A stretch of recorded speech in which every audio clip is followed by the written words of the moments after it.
আসসালামু আলাইকুম। আজকে আমরা জানব প্রাচীন বাংলার ইতিহাস, মৌর্য সাম্রাজ্য এবং গুপ্ত সাম্রাজ্য থেকে কিছু গুরুত্বপূর্ণ সংক্ষিপ্ত প্রশ্নোত্তর, যেগুলো প্রাইমারি, বিসিএস অন্যান্য পরীক্ষার জন্য খুবই গুরুত্বপূর্ণ। চ্যানেলটি সাবস্ক্রাইব করে সাথে থাকুন। চলুন শুরু করি। আর্য যুগকে কী বলা হয়? আর্য যুগকে বলা হয় বৈদিক যুগ। আর্যদের ধর্মগ্রন্থের নাম হচ্ছে বেদ। বৈদিক যুগের শিক্ষার ভাষা ছিল সংস্কৃত। দেশবাচক নাম হিসেবে বঙ্গ শব্দের ব্যবহার কখন প্রয়োগ করা হয়? মুসলিম শাসনামলের প্রথম দিকে বঙ্গ শব্দের ব্যবহার প্রয়োগ করা হয়।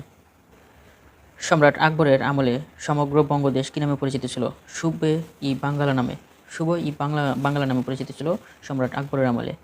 কোন গ্রন্থে বঙ্গ শব্দের প্রথম ব্যবহার করা হয়েছে? ঐত্রেয়িক আরণ্যক গ্রন্থে। কোন গ্রন্থে দেশবাচক বঙ্গ শব্দের প্রথম ব্যবহার করা হয়? আইন-ই-আকবরী গ্রন্থেরটি রচনা করেছেন আবুল ফজল। প্রাচীন বাংলার নির্ভরযোগ্য ইতিহাস সম্পর্কে জানার জন্য নিরঞ্জন রায় কর্তৃক রচিত প্রামাণ্য গ্রন্থটির নাম হচ্ছে বাঙালির ইতিহাস। সমগ্র বাংলাদেশ বঙ্গ নামে ঐক্যবদ্ধ হয় কোন আমলে? পাঠান আমলে। এই অঞ্চলের নাম বাংলা নামকরণ করেন সুলতান শামসুদ্দীন ইলিয়াস শাহ। কার আমল থেকে বাংলাকে সাম্রাজ্যভুক্ত করা হয়? মৌর্য যুগে।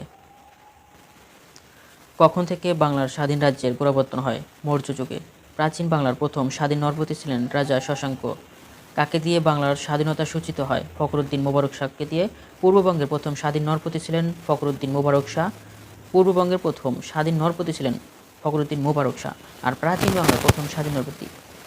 বাংলার প্রথম স্বাধীন নরপতি রাজা শশাঙ্ক। আর পূর্ববঙ্গের প্রথম নরপতি ছিলেন ফখরুদ্দীন মোবারক শাহ। বাংলার প্রাচীন যুগের শেষ রাজা ছিলেন রাজা লক্ষণ সেন।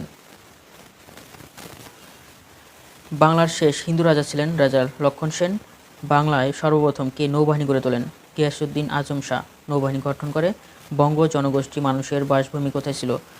বঙ্গ জনগোষ্ঠীর মানুষের বাসভূমি ছিল ভাগীরথী নদীর পূর্ব তীর থেকে আসামের পশ্চিমাঞ্চল পর্যন্ত।